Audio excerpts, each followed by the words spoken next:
We all expect black box recorders like these to be installed in airplanes when we're flying on them.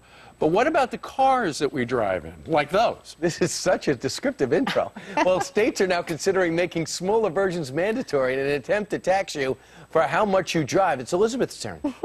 Well, is this an invasion of privacy? Fox News senior judicial analyst Judge Andrew Napolitano is here to weigh in. You know, I have often argued that when the federal government does something on a massive scale and gets away with it, then states will try and mimic it. So the federal government is not spying on everybody under the sun in the United States of America. The states want their piece of spying, and they've figured out a way to make money off the spying by putting black boxes in your car and charging you for how long you idle, how fast you drive, how much gas you use. This provides the government with all kinds of information about you to which it does not have access now. Right. Do we want to be observed by the government everywhere we go and everything we do? No. It's a fundamental decision Americans need to make about the quality of life to come. But at the same time, you think, okay, the state just, our highways are crumbling, our bridges are crumbling, we need more money. It seems like such an innocent way to do it. But they should stay out of our damn business. Okay, two things. You and I live in New Jersey. Yeah. What's wrong with charging people when they get on the turnpike, a major thoroughfare down the spine of New Jersey, and you pay by the distance you drive and you pay cash? And we do that with our Easy Pass. Correct. Or is that a black box? Not Just yet. kidding, not yet. It's a little white box right now. You could argue that the Easy Pass is sort of a black box. Right. All it does is say when you got on and when you left. It's a It doesn't tracker. provide any other information about you. But here's the kicker. Most people think that the gas tax, which we now pay when we buy gas, that they want to transfer into this black box tax, goes to maintaining the roads and highways. It doesn't. It goes right into the general treasury of the state. It's just another tax. So to say we need the black box so that drivers pay their fair share of using the highway is ridiculous. Drivers don't pay their fair share of using the highway through this kind of a tax. It's just more money for the bureaucrats to spend. And weren't tolls supposed to be temporary to pay for the construction that was just put in? Brian, as Milton Friedman once said, there's nothing on the planet more permanent than a temporary government program. Right. Yes, you're right. They were supposed to be temporary until the toll roads were paid for. And the best thing that ever happened to the tax and the tolls is Easy Pass, because you don't even know what you're paying. It's Usually, fantastic. $225, $475. I don't even know what the George Washington Bridge cost me. I think I got a loan to go $12. across. The George $12. Washington Bridge has been paid for over 50 times because of the tolls that are collected. Speaking of observing, during the commercial, I asked the judge if he believed that the President of the United States did not know that our NSA was tracking Angela Merkel's cell phone. Well, think of it this way. If the NSA is tracking Angela Merkel's cell phone, and the President of the United States is speaking to her on the cell phone, then the NSA is spying on the President of the United States. And if he knows it and permits it, that's absurd. And if he doesn't know it and it's happening, that's gross negligence. So take your pick. But in a court I'm of not sure law, which is worse. Yeah. in a court of law, though, claiming you don't know is a protective device, correct? It is, except when your claim lacks credibility. Right. His interview with Fusion yesterday seems to straddle the line and say, I'm thinking about banning it from now on. Wow. He didn't know that he's being spied on. He didn't know that 10 million people are going to lose their insurance policies. He didn't know about Benghazi. Who believes him? In other words, the buck starts here. Yes. It's all a new day. You won't see that Harry Truman sign on his News desk. to him. All right, Judge Pleasure, Napolitano, guys. thank you very much. Of course. Great Thank insight. you, Judge. Thank you. Americans will have until March 31st to either sign up or be enrolled in a health plan. But what happens if you do not comply, especially since the website will not even be fixed for at least another month? Let's bring in the judge, Judge Andrew Napolitano, Fox's senior judicial analyst. Judge, great to see you. Ali, Bill, it's a pleasure to be How with are you. you? Okay, so if you don't sign up and you don't pay the fine, which is going to be somewhere between $100 and $700 based on your income, then what happens? Ali, I have to correct you. According to the Supreme Court, it's not a fine, remember? It's a tax. Even though the government did not argue that it was a tax, and even though the people challenging did not argue that it was a tax, the Supreme Court has called it a tax. And because it's a tax, you have to pay it first and then seek your refund. This is insane. So people are going to have an additional tax bill. They must pay that tax bill and then petition the IRS. You see, like this, begging the IRS to have that money paid back to them because there was no insurance policy made available at the time the tax was due. That's because of Judge Roberts' ruling. Is that what you're saying? It's because of the Supreme Court's ruling that it's called a tax, but a tax is treated differently than a penalty. If you or I speed and we are to be punished for the speeding, we have points assessed and we pay a fine. That doesn't happen until after there's a trial and we're found guilty. But if you or I owe a tax and we think it's too much, we pay the tax first and get the money back later. That's exactly what will happen to these unfortunate individuals who will not be able to obtain insurance coverage because Obamacare doesn't work, because the computer system couldn't get them through to the insurance carrier, and because the deadline passed. So it's like garnishing your wages.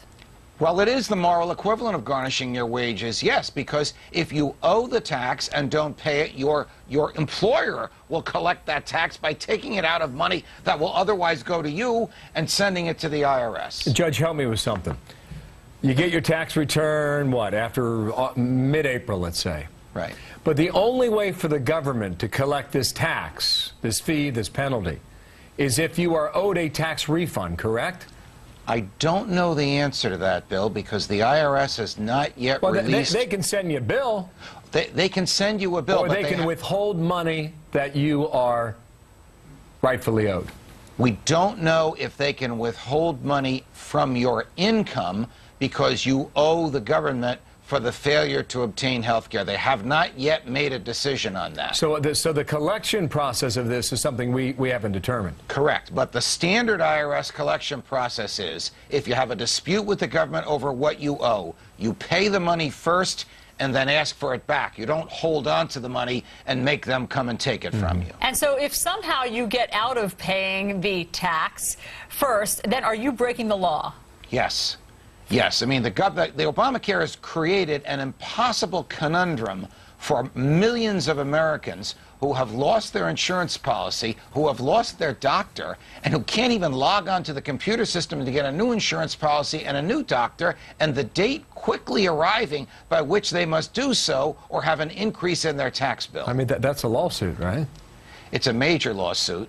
So if you want me to sound a little bit like Varney, it's fodder for the plaintiff's lawyers, yes, but it's still going to leave a lot of good, hard-working, mainly blue-collar Americans in limbo, owing a tax bill and not having insurance.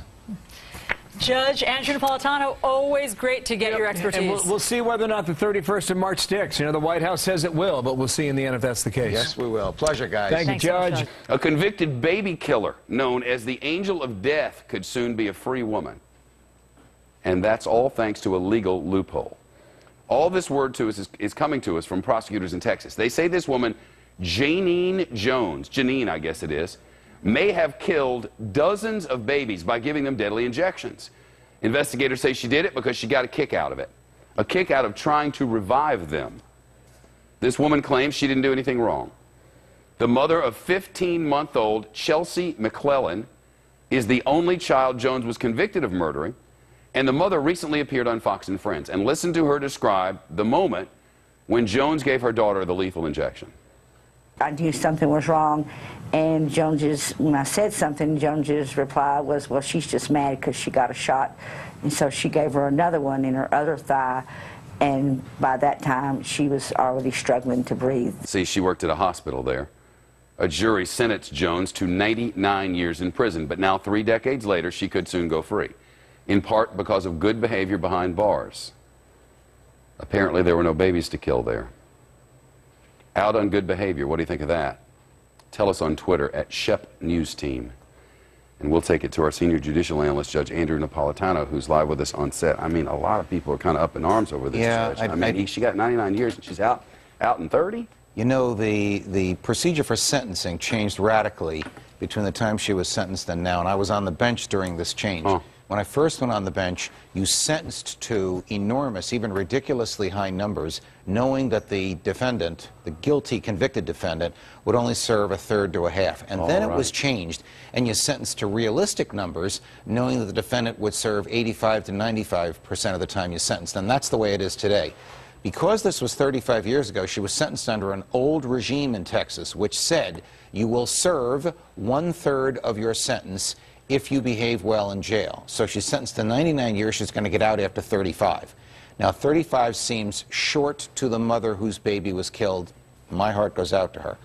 But 35 is longer than most people serve for adult murder in the United States. The standard is 30, no parole. New Jersey, one of the toughest in the union. 30 years, it's literally 30 times 365 days. There's no time off at all. So the 35 is not short. Here's the problem. If the government believed that she killed 40 children, not just one, it should have tried and attempted to convict her of 40 murders, not one. And then she would have gotten 40 99-year sentences, and we never would have this conundrum. Now the government's saying, well, can we go back now and try her for one of the other 35? It's almost impossible. The cases are so cold, the witnesses are gone. It would also violate legal principles which say, when you have all this evidence of all these crimes against this defendant, you charge now, or you don't charge at all. So what you're saying is that the intent of those who prosecuted and sentenced her, really the court, was that she would serve 30 to 35 years, which was the norm. Yes. That's what she served. Yes. And that they didn't charge her and try her on these other cases is the fault of the government. Yes. We don't know why. The people who made the initial charging decision are no longer with us.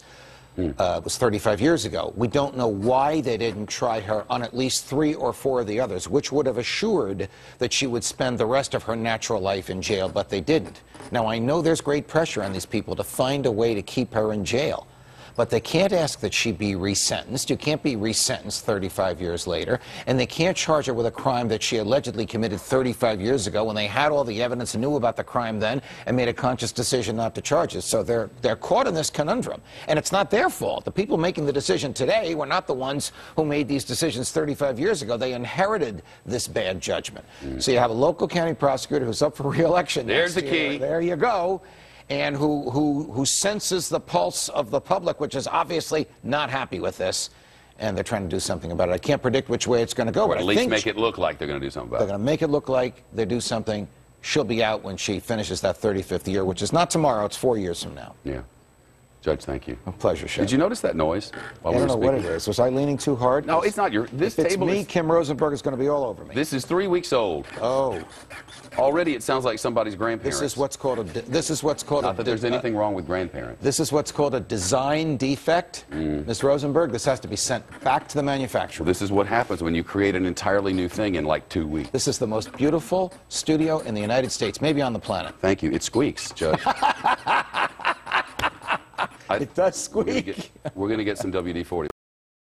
Well, the White House trying to recover from criticism for a string of NSA spying revelations. President Obama this week calling for a full review of federal surveillance programs after reports that the spy agency monitored the cell phone of the German chancellor and dozens of other, allies, world leaders that are friends with. The Senate Intel Committee also vowing to investigate. Judge Andrew Napolitano is Fox News senior judicial analyst. You heard his laugh just a few moments ago. Over the costumes. Yes, over the last costumes. minute. I'm sure you have yours ready to go. Ready to go. All right, so the NSA and the president now saying they're going to take a step back. Your thoughts? The NSA is utterly out of control, and either the president doesn't know what they're doing, in which case he's not in charge of the executive branch, or he's misleading the American public when he said he didn't know that they were spying on Angela Merkel. Turns out they were also tape recording the papal conclave that elected Pope Francis as Pope 4 months ago. What conceivable national security or intelligence reason would there be for that? I saw that, and now the Italian newspapers are saying that that is, absolutely not true at all, although it was a headline grabber, because what information could they possibly get out of that? But what do you make of the fact that, on the one hand, I know you don't agree with the Patriot Act, right? Right. Okay. So, but on the one hand, you have some politicians who were in favor of the Patriot Act, but now they say, wow, this has really gone way too far. Well, the reason it's gone too far, and I understand them. I disagreed with what the Patriot Act permits, because it lets federal agents write their own search warrants, and it gives an impetus for federal judges to allow this secret surveillance. But the authors of the Patriot Act never thought it would go as far as it's gone. This is the problem with government in secrecy. It's a secret court, and the reports are only to 8 members of Congress who are sworn to secrecy, and the president obviously is not going to spill the beans unless somebody like Snowden forces his hand. Government in secrecy does whatever it wants to do because it knows it's not accountable, because it believes we can't watch it and we'll never learn what it's doing. Well, speaking of potential overreach, in the wake of all these NSA spying revelations, renewed debate now over an effort to equip cars with these little black boxes. They're supposed to keep track of your miles, help you calculate fuel tax. But concerns, Judge, are what in your mind? This is the states imitating the federal government. The federal government monitors us in secret and gets away with it. Now the states want to put a black box in each of our cars so it can tax us for the time we spend driving. This not only records your mileage, it records where you go, it records how long you're there, it records how long you idle, it records your miles per gallon, it records whether or not you stopped at a stoplight. Do you really want to get a ticket 3 years later saying, oh, Ms. Carlson, you failed to stop at the stoplight at 6th Avenue and 47th Street 4 years ago? Yeah, well, I already got a ticket for going too fast through a toll booth. I didn't even know that they could catch me doing that. But other people are concerned with the fact that you'll now be paying for the amount of time that you're driving. Is that fair? It is not fair, because the government is going to try and sell this to us with the idea that the money that you pay will be used to keep up the roads. That is not true. Just like the gas tax that we pay today, the money collected on these black boxes will go directly to government coffers. It's nothing but more money for the bureaucrats to spend. The holes will have the same potholes and the roads will have the same potholes in them they have now. Thanks very much. And our privacy will be invaded in the process. All right, Judge, always great to see you. Pleasure. Take Happy care. Halloween. Happy Halloween to you as well. Thank you. License plate readers helped police nab the Boston bombers. You know that, as well as the Times Square bomber. You knew about that. Now the ACLU is claiming license plate readers are an invasion of privacy and wants new rules to govern their use. Here to explain is Fox News judicial analyst Judge Andrew Napolitano. Does the ACLU have a point? In my opinion, they do have a point. However, in this era where privacy seems to be waning, I don't know that there's going to be enough of a public outrage to stop this, because the government has persuaded people to accept the false belief that the more it knows about us, the safer it will keep us. What I'm about to talk about, you know better than anybody, because you just wrote this great book about the British and spying on Long Island. When the British were after somebody, they knocked on doors without warrants and went through the house looking for something to find. The whole purpose of the Fourth Amendment was to prevent the government from knocking on doors or listening to phone calls or following people without a basis for suspicion about them. The government can certainly watch you when you're in public, but it can't examine you, follow you, start an investigation about you without some reason to do so. I'm overmatched here, but you know how I'd counter you? I had those What do you plates mean on- you're overmatched? No. We did radio together for 4 years. And I'm overmatched. but if I have a public plate that everybody can see, they just have the advantage of knowing who you are by looking in that public plate. But when they take pictures of you, and when they follow you and know where you are and how long you stopped at a red light and how long you idled and where you went, that's not the type of invasion of privacy that the Constitution contemplates. The government has ample tools to find bad guys. So you ACLU's got some solid ground, too. I think the ACLU has a legitimate complaint. I'm not always on the same side as the ACLU. Yeah. In this case, I am. Right. I'm not. But Judge Andrew Napolitano, thanks so much. We know there's going to be a sympathetic hearing in court. Pleasure, Brian. All right, we'll talk to you soon. Good 4 luck with minutes the book. Thank you very much. Well, new developments tonight about the school district that wanted to ban Christmas carols at the winter concerts this holiday season. The New Jersey school district just apparently having a change of heart. Joining me now, Fox News senior judicial analyst Judge Andrew Napolitano. Judge, before we get to that, this whole program we've been talking about whether this was a lie or a misstatement, just a misstatement by the president. If this was an intentional lie upon which the president secured votes of Democrats at the time representing the majority of the American people, despite the fact that the polls showed the majority of American people didn't want the law, if that was a lie that induced a law that affects 1/6 of the economy, Right. is there any consequence to that legally? Unfortunately, no. There's political consequence. He'll suffer ignominy and he'll have difficulty governing in the remaining 3 years of his term. But the Supreme Court has specifically ruled, though the government can prosecute us for lying to it, there's no legal ramifications when the government lies to us. The president knows this, and he knows that not a hair on his head will be harmed if he lies and persists in lying. Even in civil contract law, if you fraudulently induce me to enter a contract with you, and then I find out that the very basis of our contract was fraudulent, was false, I can get out of the deal. Can we not get out of the deal now that we find out the fundamental premise underneath it is not valid? No, we can't. But think of who he fraudulently induced to go along with him. His fellow Democrats. And when they realize he lied to them and they flee from him, he will have great difficulty governing, even if he does control one of the two houses of Congress. Well, I don't query whether they knew or they didn't know. I mean, you know, there was. Oh, I think they believed him. I think he knew what he was saying, but I think everybody believed him because he said it with such emphasis. As Joe Trippi just said, when you use the word period, you are saying everything that precedes the period is absolute truth, I assure you. You don't feel like the average person would go to the Federal Register?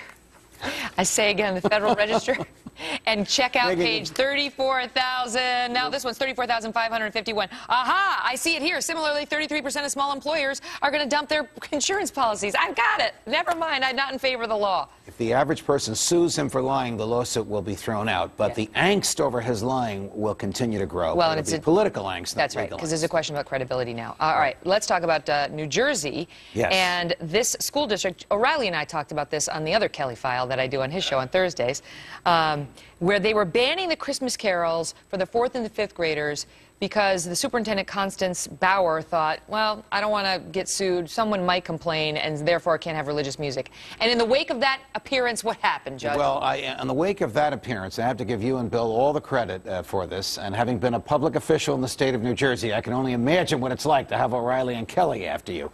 In the wake of that appearance, she changed her mind and realized that public pressure and the views of the locals, to say nothing about what was coming from Fox News, led her to understand, after talking to lawyers, that she can have the children sing Christmas carols in 4th and 5th grade without violating any constitutional principle. Now, what does she have to do? And this is not her fault. She has to mask the Christmas carols in with Winter Wonderland music. Well, like what? Like Let It Snow? Yes, yes. Dreidel, dreidel, dreidel? Well, dreidel, dreidel, dreidel helps, but absolutely non-sectarian, non-religious music has to accompany all the religious Frosty the music. Snowman. Yes, so that it doesn't appear as though How about the Rudolph? school... You know, because that's like, you know, he's bringing the Santa to deliver the presents. Rudolph's a close call. But the Supreme Court's concerned about indoctrination of children. So if you're going to sing a Catholic or a Christian or a Jesus-based song, you have to sing one or two that are totally non-sectarian and don't mention It's the same way in the public square. You can put up the cross or the nativity scene, but you better have a reindeer and a Frosty and this is sort of more secular symbols to de-religify it. Now, you called this lady out. I think the superintendent's name is Constance Bauer, and I had some strong language of her as well. You know what? Now I praise her, because this has a happy ending, and she did the right thing. Yeah. Well, this happened in another case O'Reilly and I were talking about, where they had banned the winter concert from having any holiday songs, any Christmas songs, unless they sang them in a month other than December. So in April, you could go out and sing Hark the Herald Angels Sing, but not in December. And that got reversed, too. Judge, thank you for being here. Pleasure, Megan.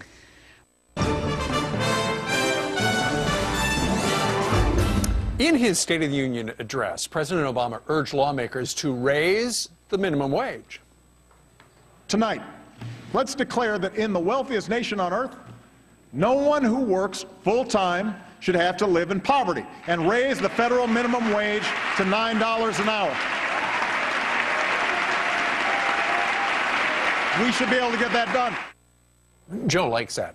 Well, today, New Jersey votes on raising minimum wage. And it would be the 5th state to amend their constitution on the issue, and President Obama plans to push an increase this week as well.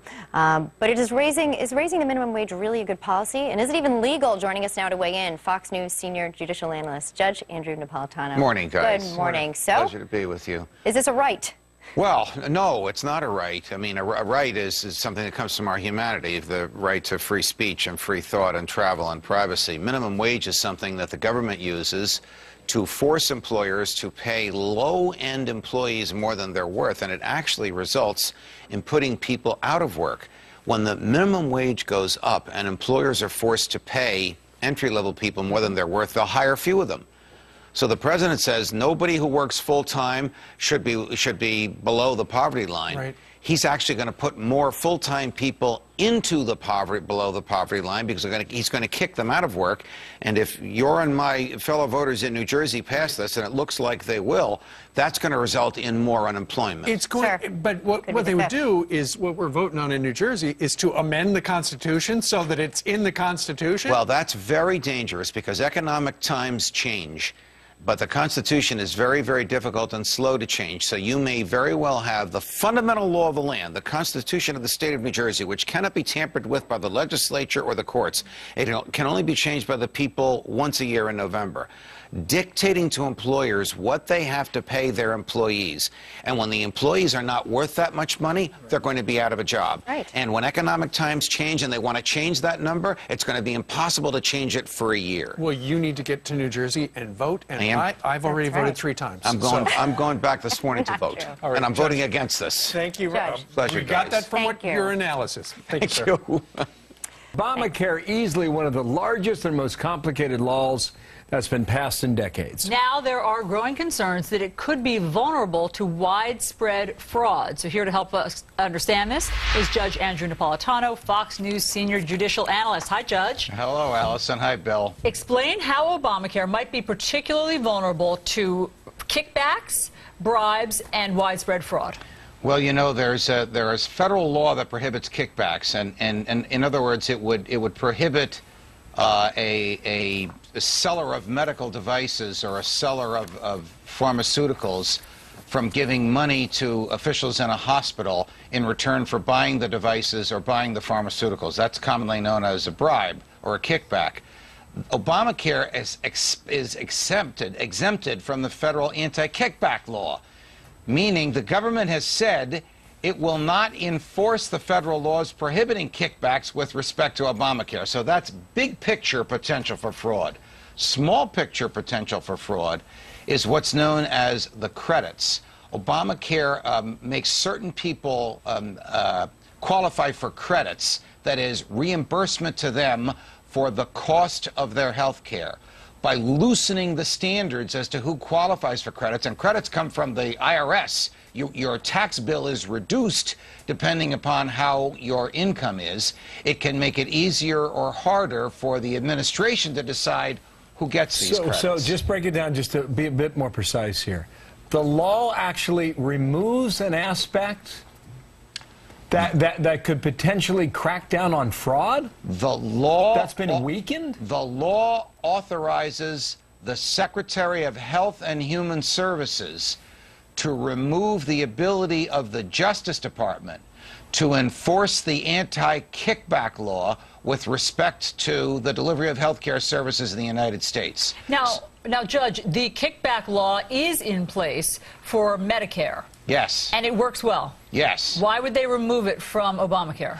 Well, for the same reason that there's so much wiggle room for almost everything in Obamacare, to allow the president and his administration to punish his enemies and to reward his supporters, to relieve his supporters of burden, and to grant his supporters the benefit. That's why there's a delay here and there's an acceleration there. I've never seen in 40 years of watching and analyzing federal law so much wiggle room in the hands of the executive branch as there is in Obamacare. It is clear that they knew from the get-go this was not going to work as they thought it would.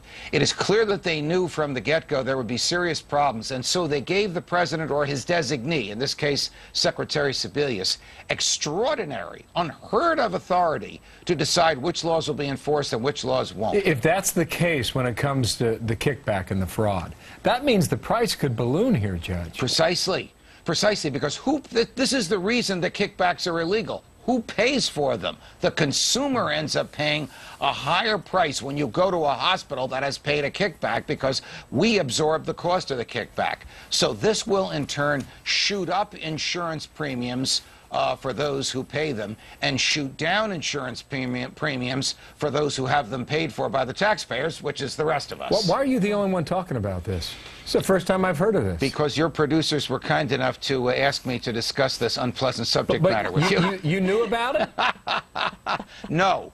Honestly, I did not know about this until about 2 days ago, when those of us who watch this stuff became aware of it. But this is the first time I've discussed it on air, and it's with the two of you, my dear friends and colleagues. Thanks so much, Judge, for explaining it to us. We will obviously follow up and have you back on. Thank you. Pleasure. No matter what we talk about, it's a pleasure. Always. Thanks, Judge. Hey, a free speech battle brewing over in New Jersey, so let's talk about it. 56-year-old retired cop David Wells arrested after he refused to stop spreading Christian literature at a privately owned New Jersey mall. Now, the mall says, well, it's private property, but some say free speech provisions reached into the public gathering places like malls should make it public. Fox News senior judicial analyst Judge Napolitano is here. Judge, who's right? Well, the Supreme Court of New Jersey has made it very clear that a shopping mall is the moral equivalent of the town square. And people go to shopping malls not only to shop, but also to interact with other people in an environmentally controlled place. And therefore, you can't stop free speech in a shopping mall. Now, the New Jersey cases have to do with political speech. Clearly, if political speech is permitted, if you can distribute political literature in a shopping mall, you can distribute religious literature. So this guy was told, you either stop doing it or you're going to be arrested. And they also said, stop doing it, we're going to evaluate whether you can do it or not. Could they have arrested him? Well, eventually they did arrest him, and he's actually going to be prosecuted. In my opinion, it's an insane prosecution, and they're going to lose because the law is so clear. He's an ex-cop. That has nothing to do with it. He understands the law, and the law in New Jersey is very clear. Look, if his distribution of this literature basically goes up to you and he says, hey, Mr. Kilmeade, are you going to go to heaven? Some people will say, well, don't bother me, and others will say, what are you talking about? That kind of a conversation is absolutely permitted, unless it materially interferes with people's ability to shop. And that's not the allegation here. The allegation here is they didn't want religious literature distributed at their mall. Guess what? If you don't want that, don't own a mall in New Jersey. Well, here's the thing. It's the mall is the key, isn't it? So if I had a restaurant or a bike shop and I own it, it's Brian's Bike Shop or Restaurant, and people are eating and trying to get some rest and peace or have their own conversation, I walk up handing flyers. You could toss my butt out. Yes, but not a shopping mall, because a shopping mall in New Jersey has been defined by the Supreme Court as the functional equivalent of the town square. He's not distributing the literature inside the shops in the mall. He's doing it in the common area where people mill about and are free to say whatever they want. They can say, vote for Obama. They can say, buy Kilmeade's book. They can say, are you going to go to heaven? And I hope they say, buy Kilmeade's book. Right, which I do. And there was nobody arrested, as far as I could tell, for telling people to buy the book. You should do a book signing at this mall. You're very popular on the Jersey Shore. I think they would toss me out. I think I'd get tossed out. Then I can defend you and the cop. It would be great, but I still have to spend the night in jail because you never pick up the phone. All right, Judge, thank you very much. Updating Fox top story and big change for Obamacare. President Obama did not involve Congress in today's apparent about-face regarding insurance companies. He made the change on his own, allowing those companies to renew canceled plans even if they don't meet the law's requirements. Does this undercut the whole point of those guidelines? And if not, why not? And how can a president make changes to a law which both houses of Congress passed? Let's take it to the judge, Fox News senior judicial analyst, Judge Andrew Napolitano. In a vacuum, I didn't think he could do that. I thought that was the legislative branch's job. Well, your thoughts are correct, and your thoughts are consistent with 230 years. 230 years of the history of the way the Constitution works. Congress writes the laws, the president signs it, it becomes the law, the courts interpret it, the president enforces it, not as he wants it to be, but as it's written. So the president cannot change a law, cannot change the terms of the law, cannot change the date at which the law begins unless Congress and the courts are willing to look the other way and let the president do it because it happens to be popular at the moment. But when the president sets his own date or his own standards, he's effectively changing a law which he doesn't have the authority to do. I wonder if that opens the government up to any suits. Well, it opens up what he did today to another challenge before the Supreme Court. Because by saying to insurance carriers, I now want you to go back into those states where you left and offer those sort of, how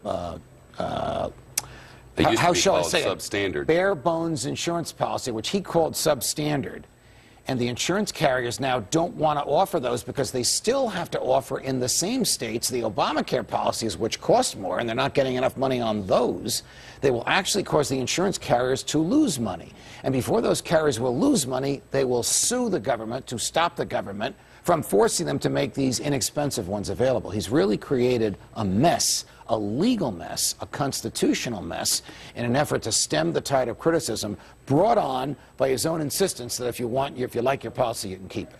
He taught constitutional law, didn't he? Yeah, he did. I really don't understand it. Whether you were for this law or against this law, frankly, this is America. It doesn't matter. Because the House of Representatives and the Senate passed it and the president signed it, now it's the law. And the Supreme Court found it constitutional. Oh, that's what I mean. So that's it. That's how the system works.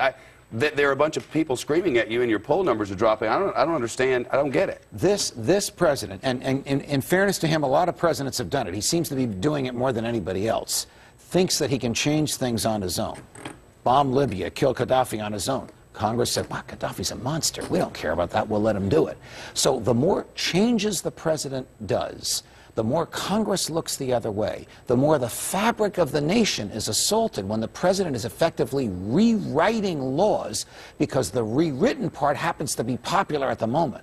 What happens when he wants to rewrite a law that the public doesn't like and Congress has sort of cut out its own ground from under it because they're so accustomed to letting him do this? The right way to do this would have been a legislative fix, would have been let Congress change the terms of the law. Yeah, but he knew that if you do that, you get in there now, they'll start picking it apart because there are all these Democrats who were for it before they were against it, and they're up for re-election. You know. Look, he's assaulted the philosophical premise of the law. The philosophical premise of the law is the government, not you or me, not the good folks watching us now. The government will decide what insurance you are going to get by saying, oh, we'll let you go back to those substandard policies, the ones you bought on your own.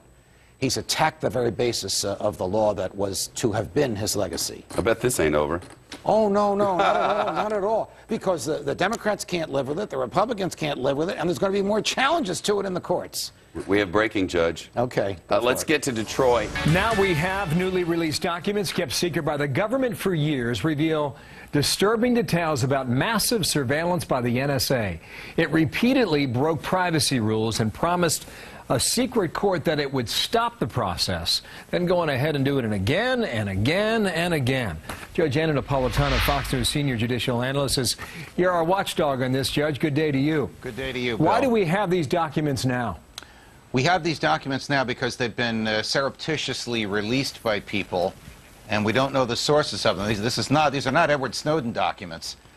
People who are concerned that the NSA is violating the Constitution, violating federal law, and even violating the rules of the court that supposedly supervise it. I don't know who these people are. I don't know if they're NSA people. All right, so it was brought to the NSA's attention that this was not to be allowed.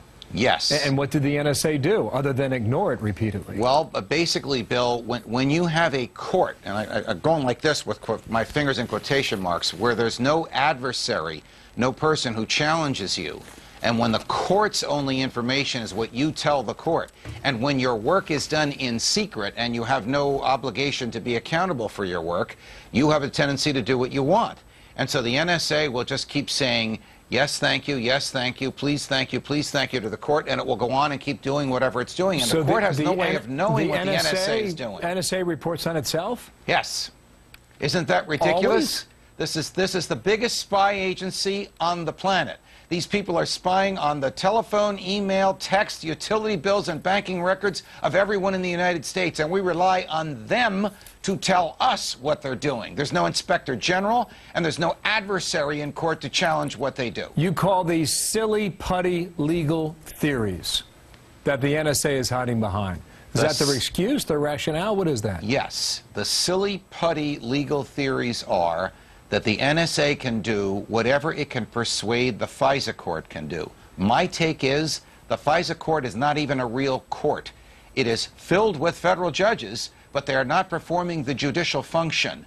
They are acting as clerical officials, basically saying this meets the standard, this does not meet the standard, because under the Constitution, a court requires a case or controversy and an adversary, somebody to resist what the government wants. Is there recourse on this? Or is this the way it is? The recourse is political. The recourse is to persuade Congress to clip the NSA's wings by taking some of its budget away from it. And that almost happened a few months ago, and it may happen after the first of the year. Interesting. Stay on it, okay? I know you're all over this. Say hello to that beautiful young woman seated next to you. We'll do. Thanks, Judge. Hello, I can hear you. Hello, beautiful young woman. Hello to you. Thank you, Judge. See you Thanks so soon. much. The disastrous Obamacare rollout since October the 1st comes right on the heels of a partial government slim down or shutdown. But here's a pop quiz. Which one was more harmful to our personal freedoms? The shutdown or Obamacare? Let's talk to this guy right here, our senior judicial analyst, Judge Andrew Napolitano. You know, part of my job is to write this column every Thursday. And I was thinking FoxNews.com. Correct. Also at the Washington Times. I was thinking about how the Democrats and the mainstream media went wild, went berserk over the shutdown.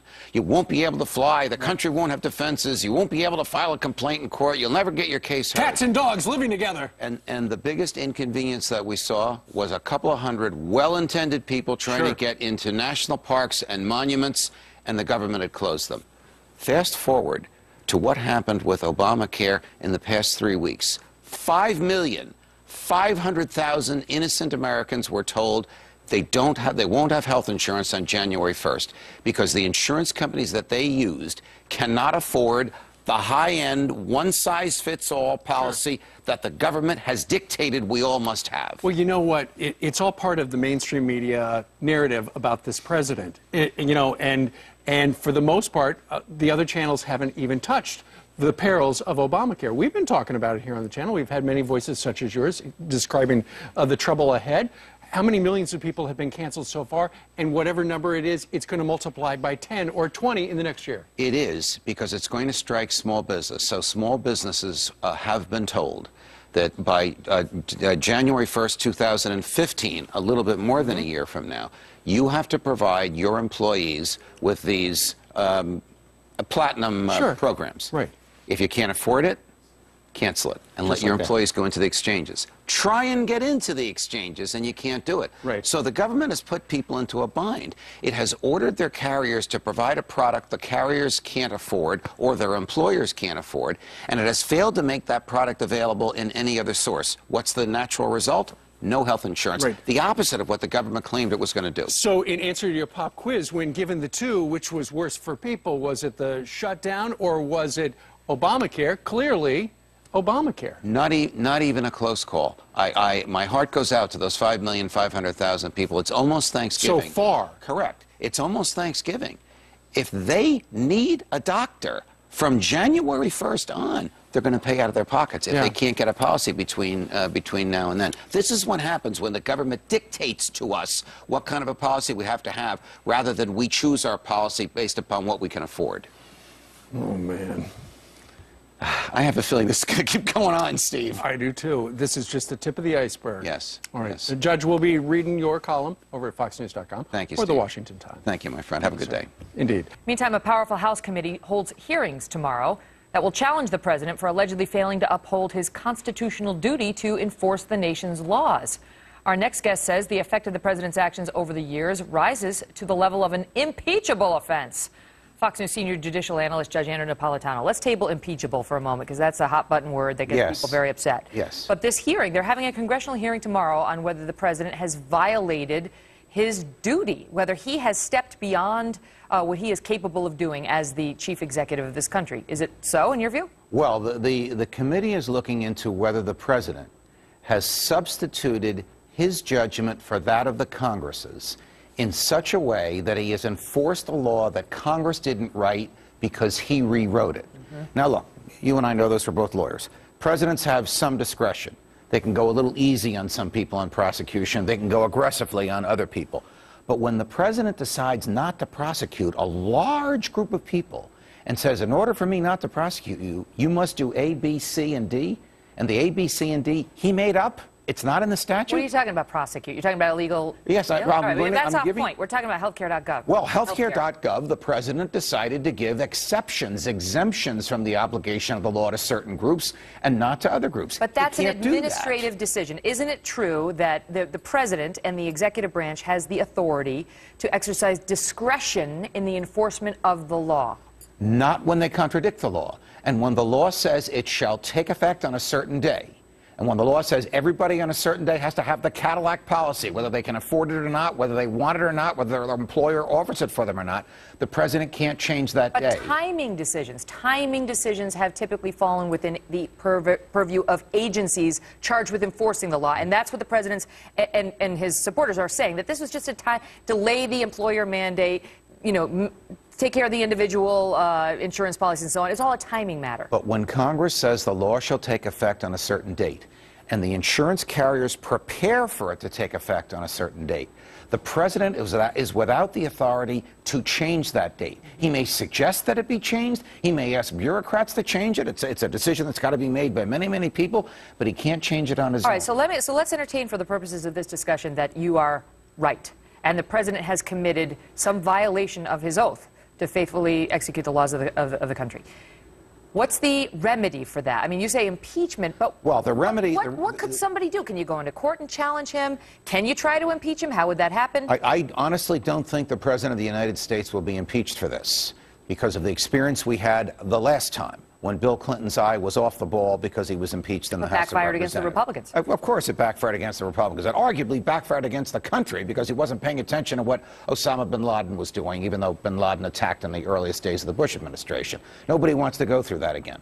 But when you have the president who is not faithfully enforcing the laws, who is frustrating the will of the Congress, who's doing the opposite of what the Congress wanted, the Republicans in the House are going to look into this, and they may enact a resolution that points out that he's doing that. Will it lead to impeachment? I don't know. But it will further diminish and destroy the trust he once had with the American people. Dicey political move for the GOP.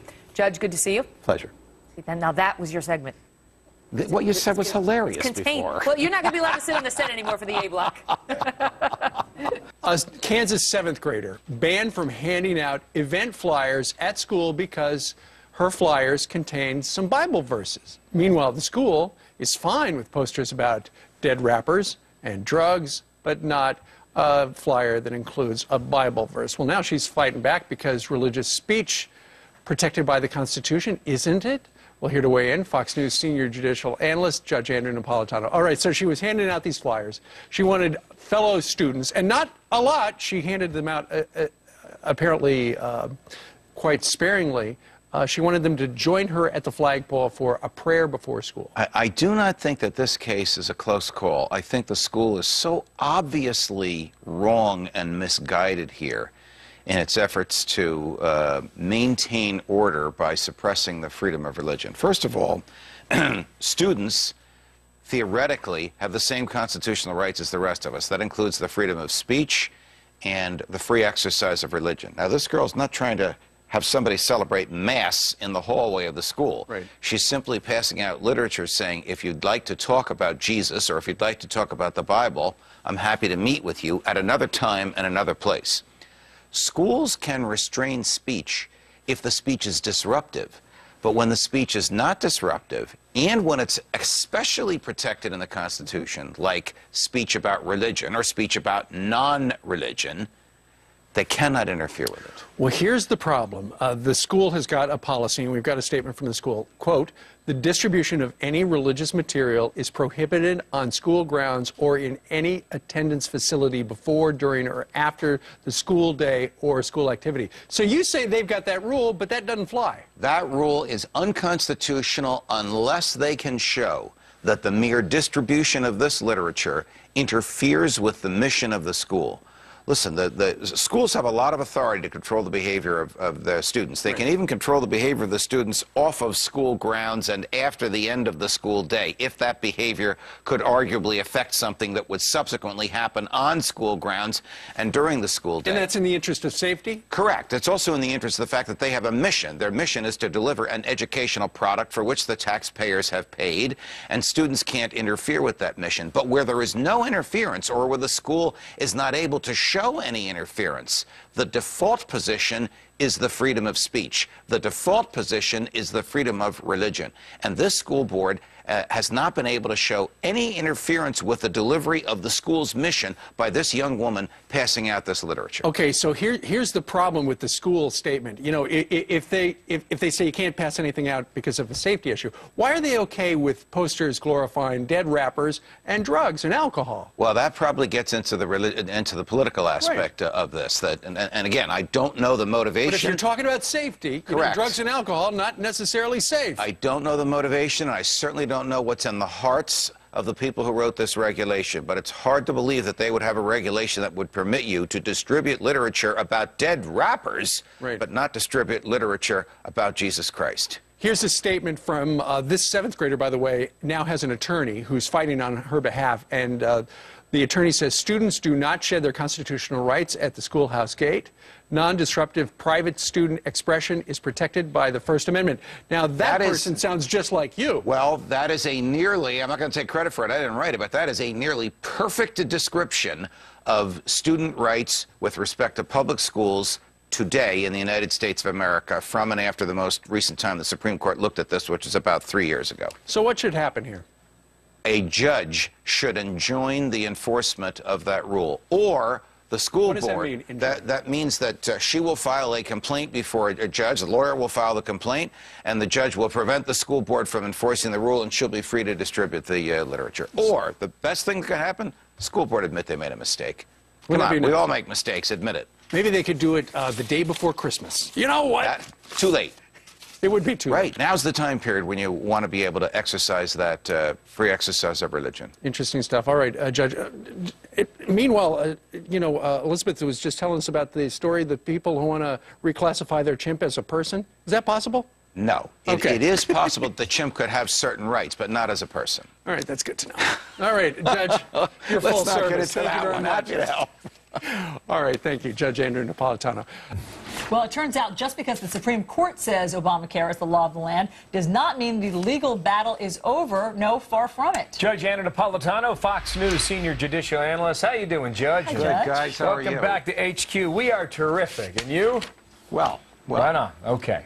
3 issues here. Number 1, Notre Dame University is now suing the federal government. Based on what? Based upon Obamacare's imposition of an obligation on Notre Dame, and full disclosure, I am an alumnus of Notre Dame, which forces it to acquire health insurance which provides coverage for contraception and abortion, both of which violate Catholic core teaching.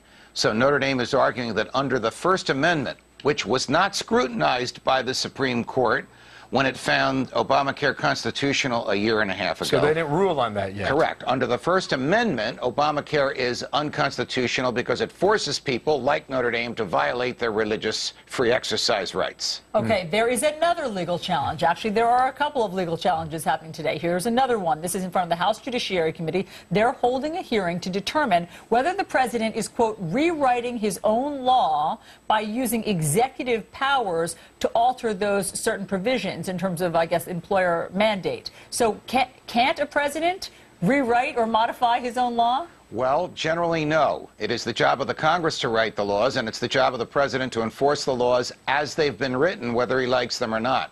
Now, remember when he came before cameras shortly before Thanksgiving and basically did a mea culpa saying, okay, this is not working, you're all going to get an extra year to keep the policies that you now have. Guess what? He didn't have the authority to do it, and the 5.6 million people who lost their policies are not going to get them back.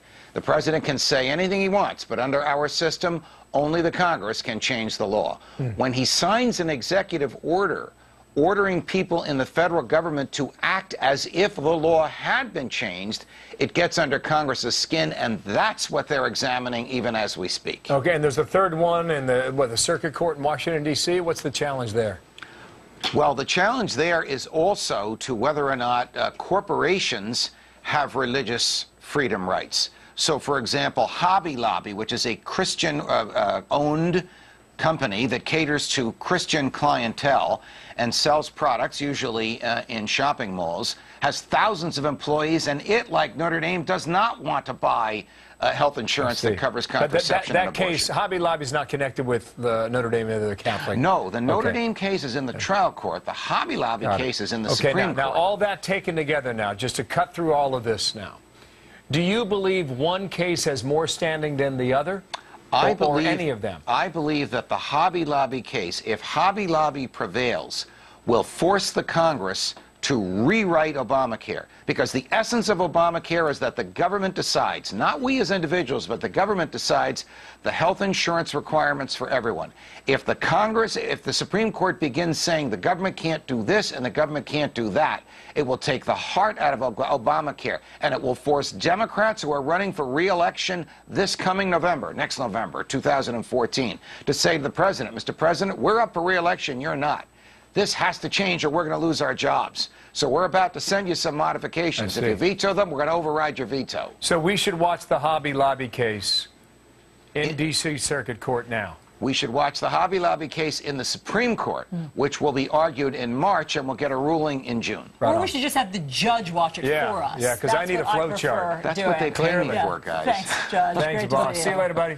Joining us now is Fox News senior judicial analyst Judge Andrew Napolitano. Depending upon the state, this could have happened instantly without anybody being able to complain. Florida is one of those states. Correct. In this case, though, there was an argument to be made and a judge to make a decision. In Florida, it is automatically released whether someone asks for it or not. It's there. It's in a box. Go take it. Go listen to it. Go play it. Everything. I worked there for years, and that's how it works. Correct. We both know that, and many of your viewers know that from the cases we've covered in Florida. In Connecticut has a Freedom of Information Act statute, not unlike the federal statute. The presumption is everything is available. The law is everything is available. It is the government's burden to state a reason why it should not be made available. I would have had a hard time if I were the judge in that case. Yeah. My duty is to uphold the law. But what these people are going through now is almost as painful as the hell they went through a year ago. The default position is the public has the right to know how the government responds to a tragedy, even if it means reliving the tragedy, and under the law, the judge made the right call. We make these decisions as journalists and managers all the time, and we've been doing it for decades. Right. I remember the difficulty of that after the Alfred P. Murrah Federal Building blew up in Oklahoma City. We had to make editorial and judgment decisions then. The difference is, then when we made those decisions, if we made a decision to withhold, the vast majority of people would never hear them. Today, it doesn't matter what we do. They're all over the internet. Anybody who wants to hear all of them can hear all of them. Right, and anybody that doesn't want to hear them can avoid them. Can avoid them and knows how to do it. It's not easy to avoid them because they'll be all over the place in a few minutes, but you certainly have the option to do it. Fox has the duty of operating in good taste. The government has the obligation to comply with the law, whether it's in good taste or not. It's harder when you're dealing with something that involves children. It always is.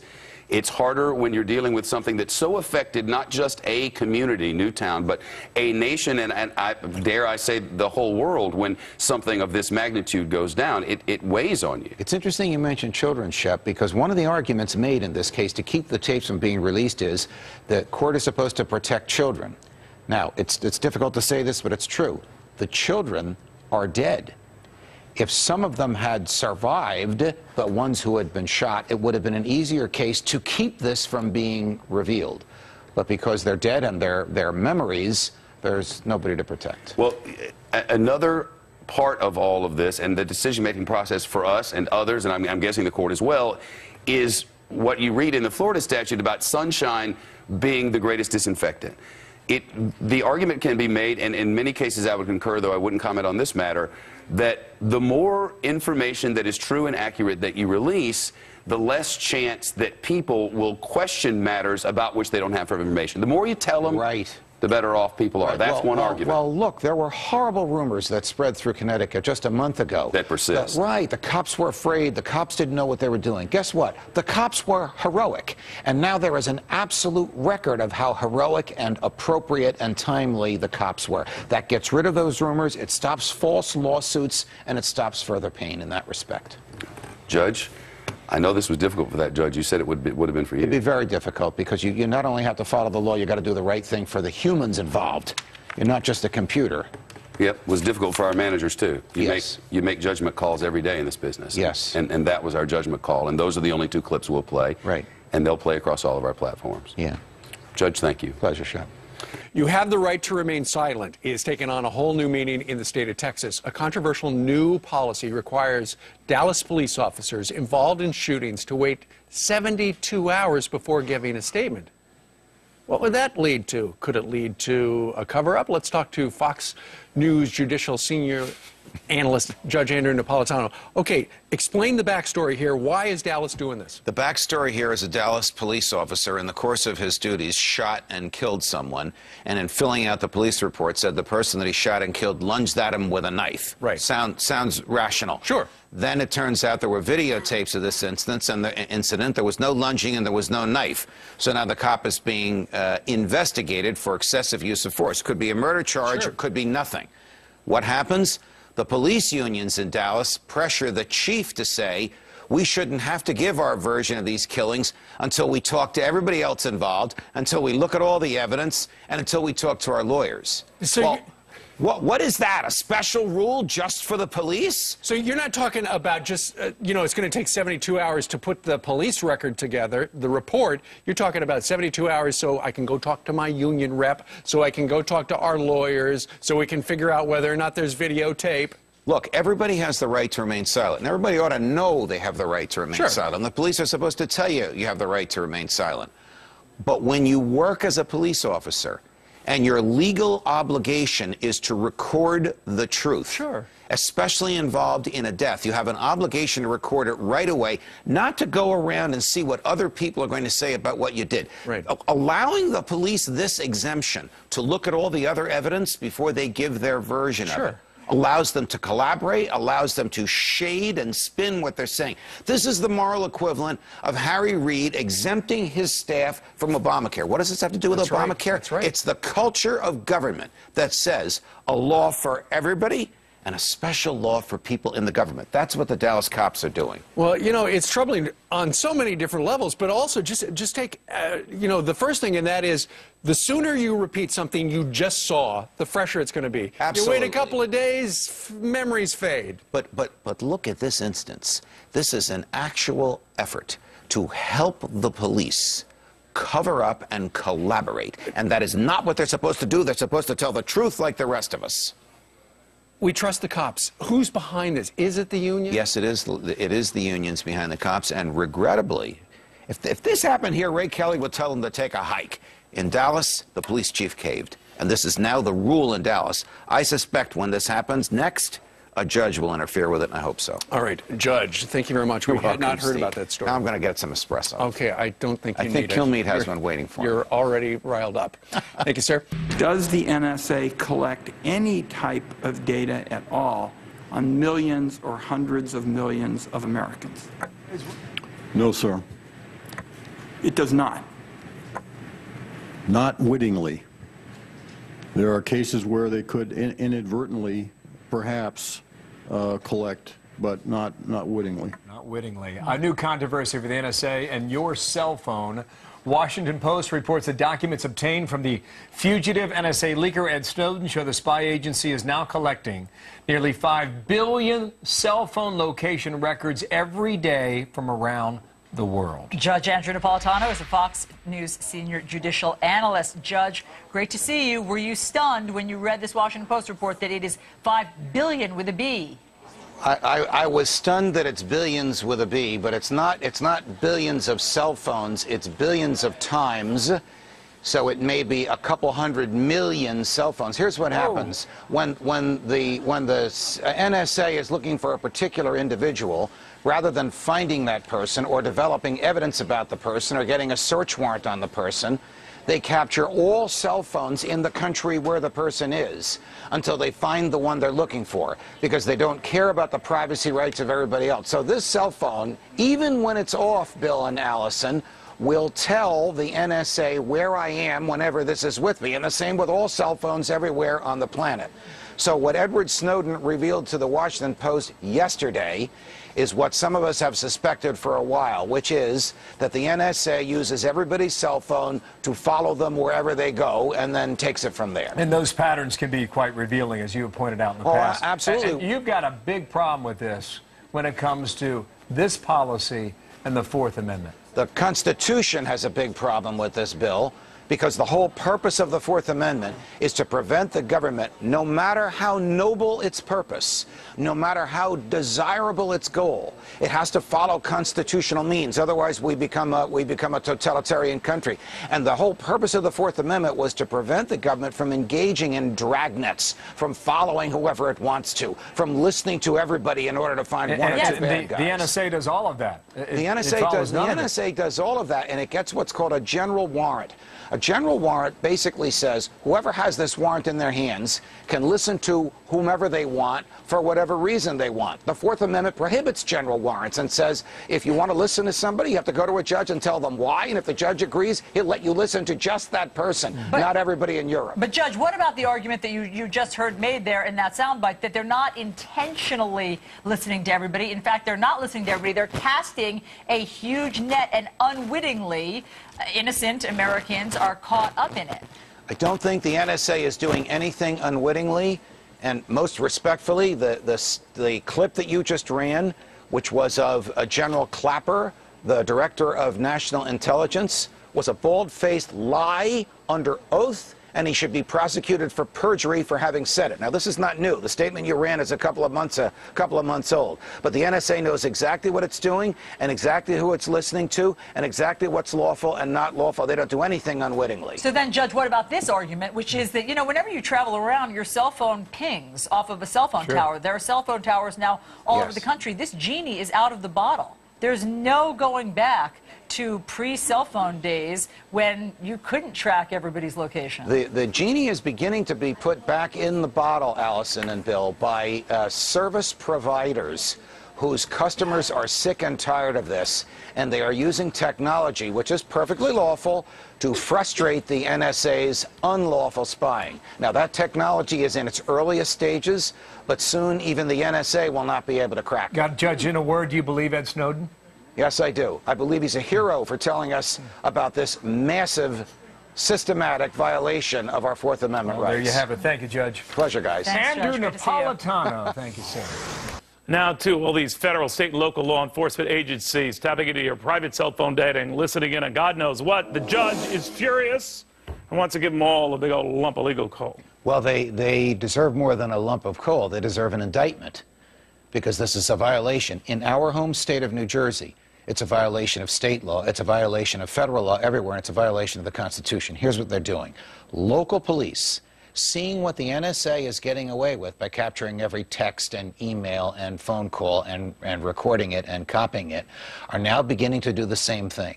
They have, for $400,000, and I'm going to tell you at the end of this segment where the $400,000 came from, bought a device that looks like a cell tower, and it attracts cell phone calls to it. They set up that device wherever they want, and every cell phone call within whatever the distance is, 100 yards, a quarter of a mile, a half mile, is routed in there. And they record those cell phone conversations. The actual conversation. The actual conversation. They don't have a search warrant. They're doing this on their own in case we need to know who's making the phone calls, in case one of them is a bad guy. Guess what? The Fourth Amendment says that in case is unconstitutional. That's not the way you fight crime in this country. If you have a bad guy, you present evidence, you go to a judge, you get a search warrant. You don't listen to the innocent conversations of 100,000 people in order to find one bad guy. That's what's happening. Dick Cheney says, be careful what you wish for, though. You want to dial that back, you dial our threat up.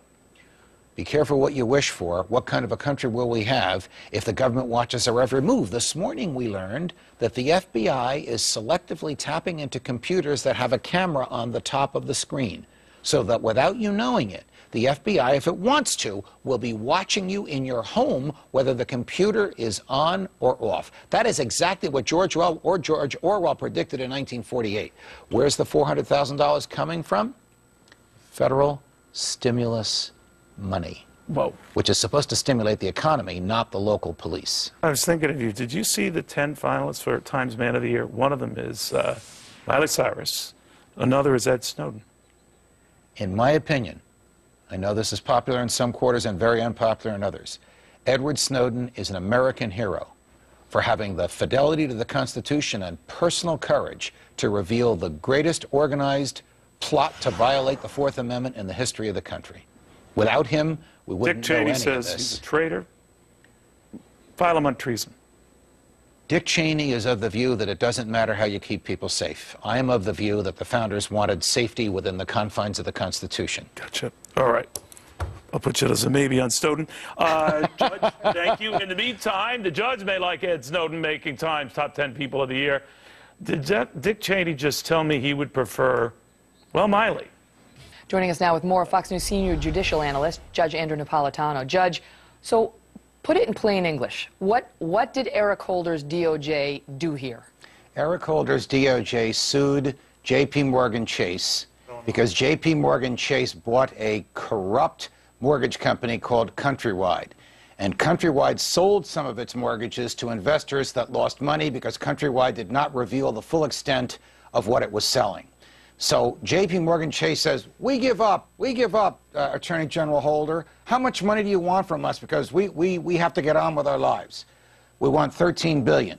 Mr. Attorney General, what are you going to do with the $13 billion? Are you going to give it to the people that Countrywide took some money from when it sold this bad paper? Oh, no. We're going to give it to the U.S. Treasury. We're going to give it to Treasury of the states.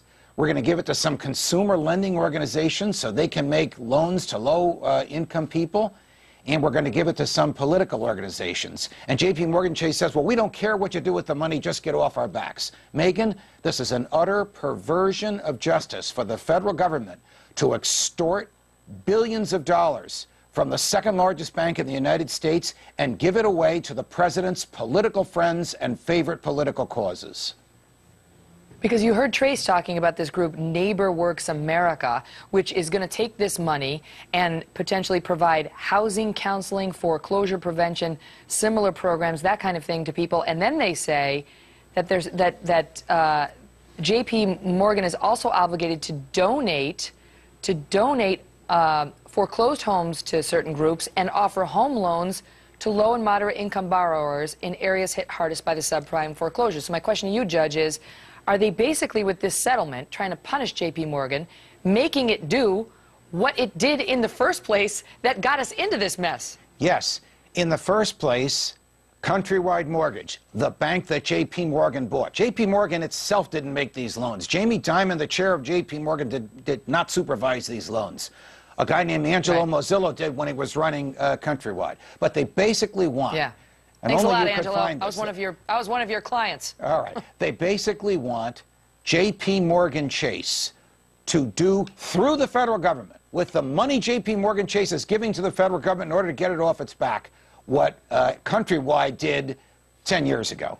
And it is going to spawn the same problem. If the money got farmed out to, both sides of the aisle, I guess that'd be one thing. But it sounds like from this report, it's going to get funneled to the extent there's extra to some of the administration's pet projects. I mean, he's talking about a group that's along the same vein as Acorn, a network of left-wing community organizers. Is that a fair characterization of where this money's going? It's a fair characterization. I'll make the characterization even stronger. It's unlawful for the federal government to give money away to political causes, whether they're left-wing or right-wing. Here they're left-wing. That is not what you pay a settlement for. And I wish that J.P. Morgan Chase has said to the feds, forget it, we're going to a jury. There isn't a jury in the country that will order us to give $13 billion, and some of it to causes like this.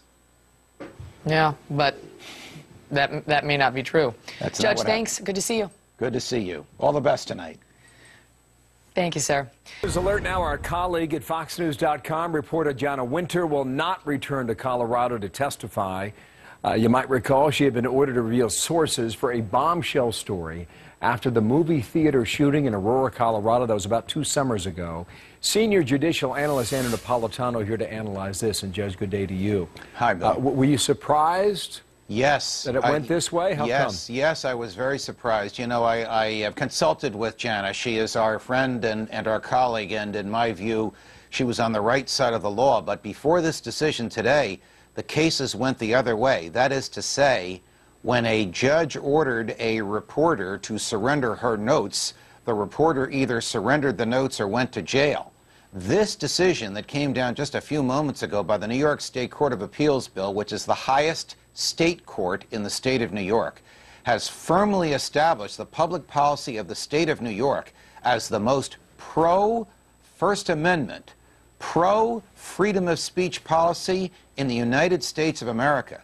Because the state of New York basically said to Jana Winter and to all of our colleagues in the journalism industry, you can disregard a subpoena from a judge of another state if you are a New York journalist, because the New York law will protect you. Wow, that is significant. Did she get lucky having that case in New York? Well, you know, get there in the first place? She works here with us at Fox. She lives here, and she wrote her story from here.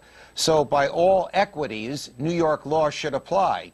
The folks in Colorado, who are the lawyers representing James Holmes, the defendant in this mass murder, argued that because she wrote about a Colorado event and because she twice visited Colorado, the Colorado law should apply. But when the New York court this morning applied New York law and said our law provides greater protection for freedom of speech than Colorado law, it's a tremendous victory for the freedom of speech and those who rely on the freedom of speech to do our work. Is the case over?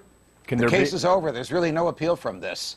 So it's a tremendous and unexpected victory. Yeah, I would say. And what did she report on that was considered so egregious in that case? She learned from some sources whom she declined to reveal that James Holmes, the defendant in this mass murder, wrote images of himself committing a mass murder in a notebook and sent the notebook to his psychiatrist, a psychiatrist at the University of Colorado, so a state employee. Now the implication is that the state was warned of the murder a week beforehand and did nothing about it. When Mr. Holmes's lawyers learned of this, they wanted to know, who told you this? How did you learn about it?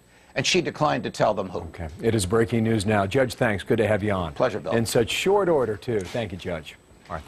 South Carolina is on the verge of passing a bill that would end Obamacare in that state. There are some legal questions surrounding this attempt, but if they get through, other states could well follow suit. Judge Andrew Napolitano is our Fox News senior judicial analyst to explain this. So, Judge, can South Carolina unilaterally decide not to follow a federal law? Well, basically what South Carolina is offering to do is to instruct employees of the state of South Carolina not to participate in facilitating the law and to prohibit expenditure of public funds on the law. Translate, if the president wants Obamacare in South Carolina, the feds will have to pay for it and the feds will have to establish it. So the question is, can they do that? And the answer is yes. Remember, the original Obamacare ordered the states to establish and pay for their own exchanges. And when the Supreme Court upheld the constitutionality of Obamacare a year and a half ago, it did invalidate that part, saying the Congress is without authority, quote, to commandeer, closed quote, the states and tell them how to enforce law and tell them how to spend money. So South Carolina can do this. So according to the Constitution, that state, Columbia State Capitol, can tell their employees not to accept a federal program. No, it cannot stop their employees from signing up for Obamacare individually as private persons, but it can stop their employees from using their government jobs to cooperate with the federal government or to enforce its laws.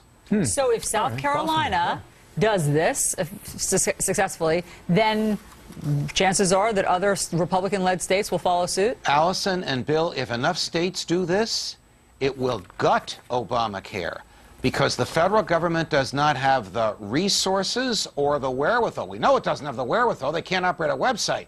But it doesn't even have the resources to go into each of the individual states if they start refusing. One state here, another state there, the feds could handle it. What would be critical mass? How many states would need to do that? Probably, again, Bill, depending upon the population of those states. Once you approach half the population of the country, which you know could be a half dozen of the most populous states, not That's likely right. to be those, Obamacare would be effectively gutted. So why aren't other Republican-led states considering this? I mean, some are trying to fix it, some are trying to figure out what they're going to do with it, so why not follow South Carolina's lead? You know, that's a great question, Allison. Some states that have conservative Republican governors, like our former Fox colleague John Kasich, who's the governor of the great state of Ohio, ran into a buzzsaw of opposition when he said, you know what, we're going to have it here and the state's going to cooperate. Some Republican governors have decided in this environment it's the best thing to do. But if enough Republican governors and legislators say we're not going to do it, the president will have serious issues, more problems than he has today. South Carolina, I mean, Senate Republican rule.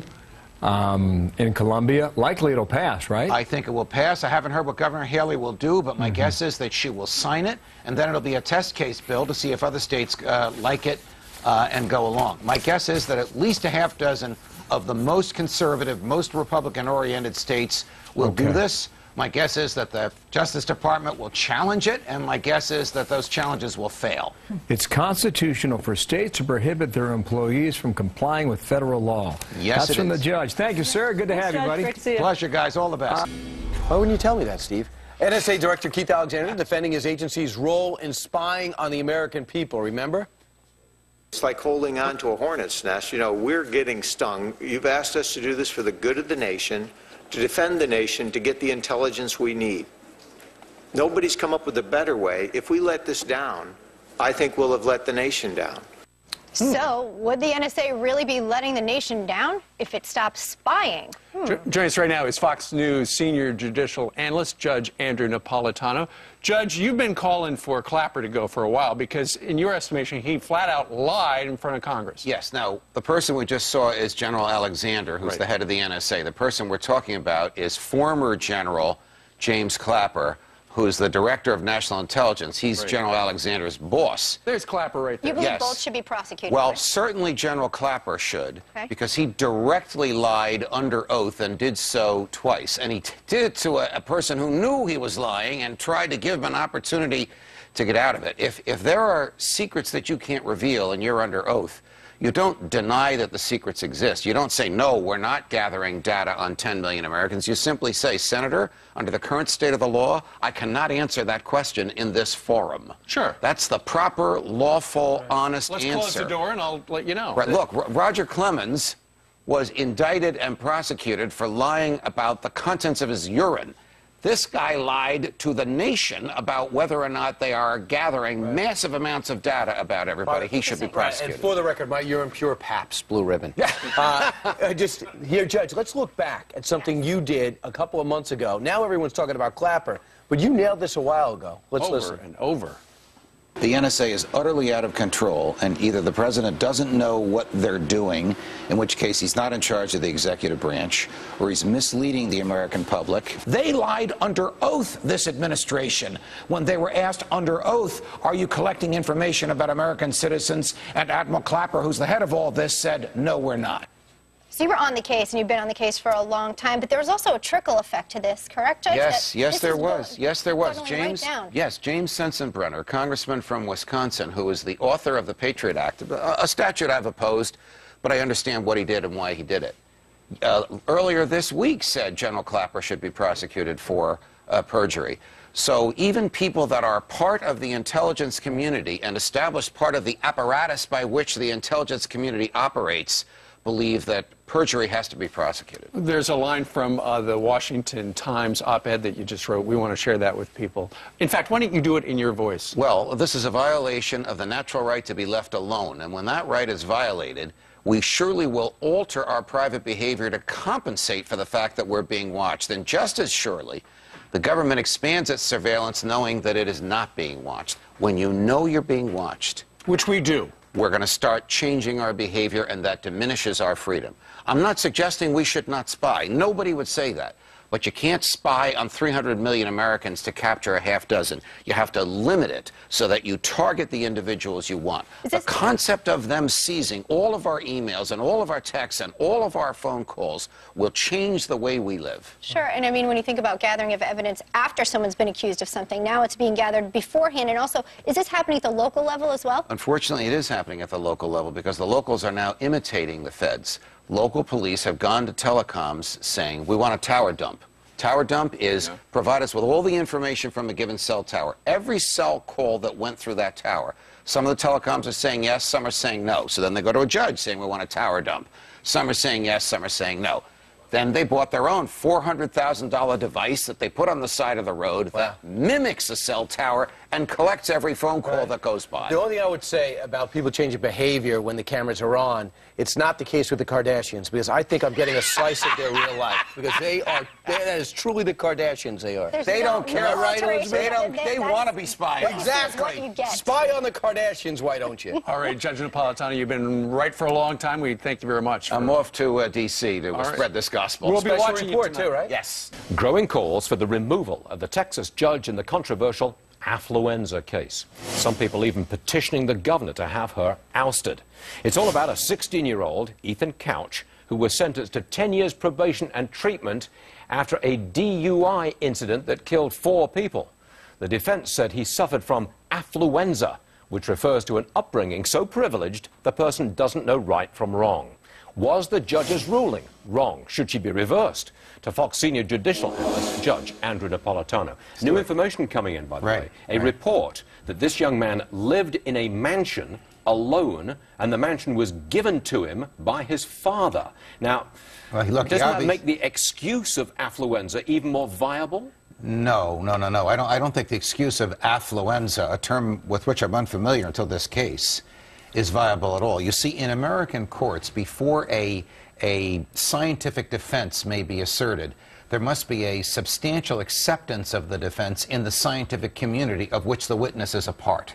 So this psychiatrist who said, because of a privileged upbringing, this boy didn't know right from wrong, is the only person in the country who's preaching this. Therefore, the judge should have rejected it as a viable defense. When I say defense, it's not a defense to what he did. It's an effort to lessen the sentence. Precisely. He pleaded guilty to vehicular homicide. But isn't there a point here? I mean, if this young man, 16 years of age, is given a mansion, he lives there alone, isn't that asking for trouble? Isn't it asking for him not to know right from wrong? I would think that the estates of the decedents, the parents and the descendants of the decedents, people killed by him, would have a cause of action against this young man's father for placing the young man in a situation not of privilege, but of utter and total luxury without restraint, which might have messed up his thinking and his judgment so much. There could be grounds to go after the wealth of the parents in this case. Yes, there but this living in the mansion alone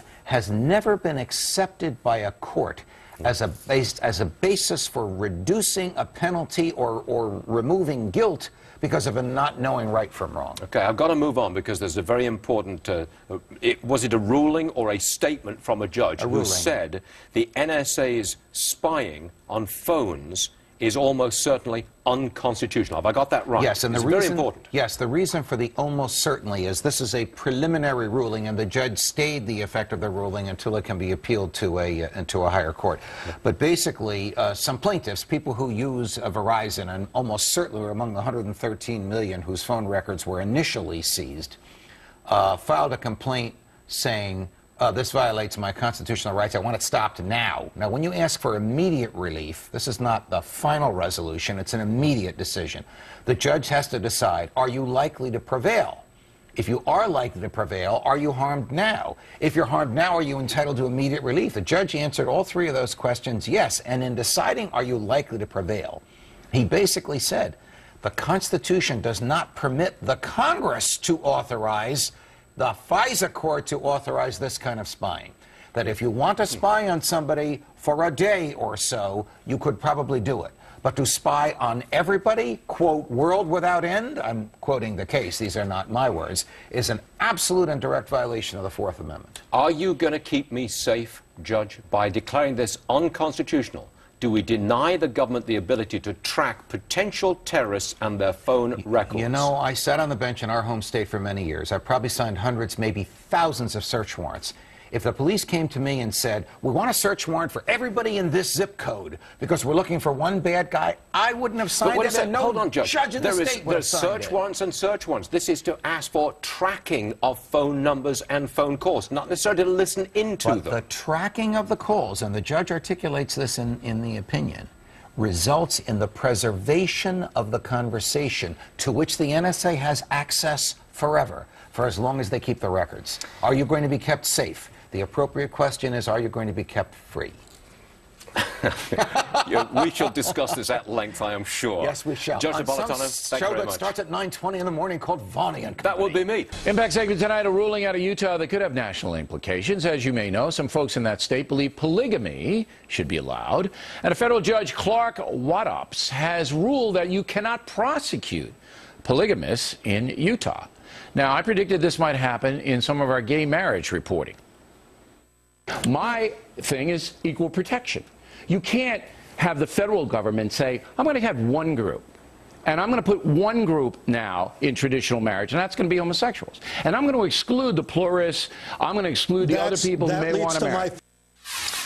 Well, it's now to analyze the constitutionality of all this, Judge Andrew Napolitano. So just to be clear, it's not a story about gay marriage, all right? This is a story about me staking out territory that says if the federal government gets involved, and I think the states should regulate gay marriage, I think that should be the state-by-state issue. But if the federal government gets involved under the Constitution, under equal protection, and they say homosexuals can marry at the same level that heterosexuals, traditional marriage, then they can't stop pluralists or anybody else from marrying. Well, I think that's a valid constitutional argument. And by the way, the states do regulate gay marriage. Some do. Right. You live in New York, I live in New Jersey, where gay marriage is lawful. In Texas, it's unlawful. And the Supreme Court has done nothing to interfere with that, and I would be surprised if it would interfere with it. The case in Utah is about cohabitation. It's not about polygamy. Polygamy is still illegal in Utah, and polygamy was not challenged in that case. But you can't prosecute. You can only if you go to take out a marriage license. Correct. If you're common law, correct, which most of these people are, then you can have as many spouses as you want. If you claim that you're married to 14 people but are only lawfully married to one, you're not violating the law. That's right. But if you try to marry, actually marry one of the other 13. But you know what I'm talking about here. Yeah, your statement was part of Justice Scalia's prediction, with which I know you agree, in the Texas v. Lawrence case, and where that's he the way predicted it's going to come down. It's going to come down because the people who want gay marriage in all 50 states are going to take it federal. Now, you know, I think it's in the Netherlands that their plural marriages are there, and I think there's other countries that say okay. But what we're having here then, and this is why some people were opposed to gay marriage, is a fundamental change in how this country sees that situation. Yes, we are moving to the point where it is none of the government's business who you live with, who you marry, and what your relationship is to them. Now, for libertarians, that's a good thing. For those of us who believe in a separation of church and state, that's a good thing. All right, so you think it's bad? I don't think it's. I'm looking at it not from a narrow viewpoint like you. You're a libertarian, so you want libertarian things. See, I don't do that, as you know. Well, I want personal liberty. I'm far above you. You are above me. I look at it, what's best for the country. What a character. I know. I look what's best for the country. And I don't think chaos in the home is best for the country. So, Has gay marriage caused chaos in the home? No. Okay. Not gay marriage. But polygamy has. So if you have a dad, 7 moms, and 35 children, all right, then you're going to have chaos in the home. I agree with you. And the state is going to have to be responsible for some of that chaos in the form of welfare payments and all of that. You've seen, the libertarian Napolitano, and Stotzel's just as bad. Anything goes. Much worse than Stossel. We should do anything we want. You have seen the disintegration of the African-American family. all right, when 71% of babies are born out of wedlock. Well, You've seen the social... because the federal government keeps them dependent on the government. Maybe that's true, but you have seen the chaos resulting from the lack of a man, a father, and a mother in the home. You have seen it. Everybody's seen it. Yes, I agree with you so on now that. now what society is doing is they're adding more chaos on top of the dissolution of the traditional family. And you libertarians are swell with it. You'll like this. If the children are harmed because there are 5 wives and 35 children, or 10 wives and 35 children, the state has the right and the duty to protect those children, even if it means removing them from the house. It's too late then. It's too late. You agree with me, child removal is drastic. But the state is not omnipotent. It can only do certain things. All I'm telling you is that we went down this road of marriage equality. That's the euphemism, marriage equality. And what it is going to lead to is a fundamental dissolution of marriage in this country. So should the government tell people who they can live with? All I'm doing is looking out for the country, Judge. All right. That's all I'm doing. And I'm right and you're wrong as usual. What a pleasure to be here, as usual. I didn't violate your constitutional rights, did I? No, you didn't. You can't. You're not the government. And you know what? You have a right to remain silent, Judge. There we go. Plenty more ahead.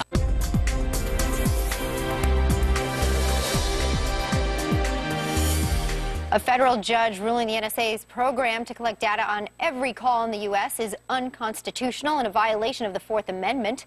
But the White House claims it stops terrorism. So what is their plan now? Here to explain is Fox News senior judicial analyst, Judge Andrew Napolitano. Good morning, Good Judge. morning, Elizabeth. I wish their plan were to follow the Constitution, but that's not always their game plan.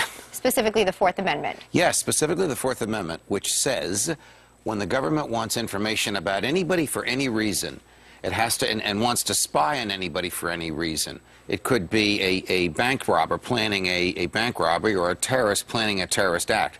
The government has to present some evidence about that person to a judge, and the judge signs a warrant to spy on that person. What the NSA has done is, hey, judge, somebody's having a phone call in area code, and they'll give the area code. Can you give us a warrant to listen to all the phone calls in that area code? Now, judges are not supposed to do that, but some judges on the FISA court have. And yesterday, a federal judge said this is unconstitutional and has to stop. And the judge also said that he couldn't find a case, correct me if I'm wrong, where collecting that information led to keeping us safe. Is that right? The NSA was unable or chose not to demonstrate to this federal judge that the massive data mining, the getting all the phone calls of everybody in a geographic area whether there's evidence against them or not, actually helped keep the country safe.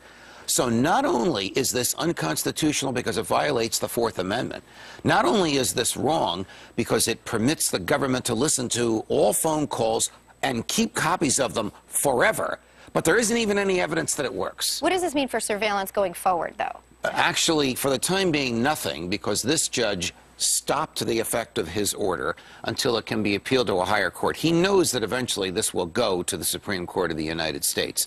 But the NSA is not ordered to change its ways unless and until a higher court upholds what this judge, a George W. Bush appointee, did yesterday. 2002 appointee, right? Yes. Now, if I'm the NSA, I'm thinking, well, in the meantime, I'm going to get as much information as possible right now. Would you assume that would be the case? I don't know that the NSA will do anything differently, Elizabeth. This is a scathing opinion in which this judge accused the NSA of misleading him and other judges, and he actually quotes other judges in this opinion, harshly criticizing the NSA for not being truthful and candid with it. So the NSA is probably reeling, but I don't think they will change their plans unless and until a higher court tells them to. Now, I believe this will go to the Supreme Court, because the federal judge yesterday basically criticized 2 old Supreme Court opinions that the NSA is relying on, saying, you know what, those opinions were written in the pre-cell phone era. In the era when those phones were written, there were 76 million landlines. Do you know how many cell phones there are in the United States today? How many? 380 million. A lot of There's only 310 million Americans. How many do you have? Phones? Well, Kilmeade's got 5. I have one phone right now. One that I can keep track of anyway. The others, they keep track of at the NSA. We have a quote from the judge. I just want to read everyone. Quote, Judge Richard Leon said, The government does not cite a single case in which analysis of the NSA's bulk metadata collection actually stopped an imminent terrorist attack. I cannot imagine a more indiscriminate and arbitrary invasion than the systematic and high-tech collection and retention of personal data on virtually every single citizen for purposes of querying it and analyzing it without judicial approval. It is startling to me that the NSA was not able to demonstrate any success, because its whole argument before Congress and in the public arena has been, we have kept you safe, we have kept you safe, we have kept you safe. Now, my argument is that the government has to keep us free and safe. If it keeps us safe but not free, it's not doing its job.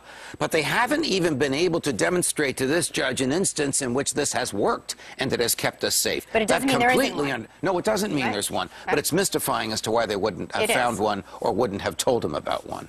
I'm curious now, Judge. This is going to keep going Thank on, you. Elizabeth. Always a pleasure. Big opinion by that judge there. Fox urged it now. The White House now says it is about to release a report, maybe in the next few minutes, recommending more than 40 changes in how the National Security Agency does its business, the NSA. A task force will reportedly call for new limits on how much information the NSA collects and how long it can hang on to that information.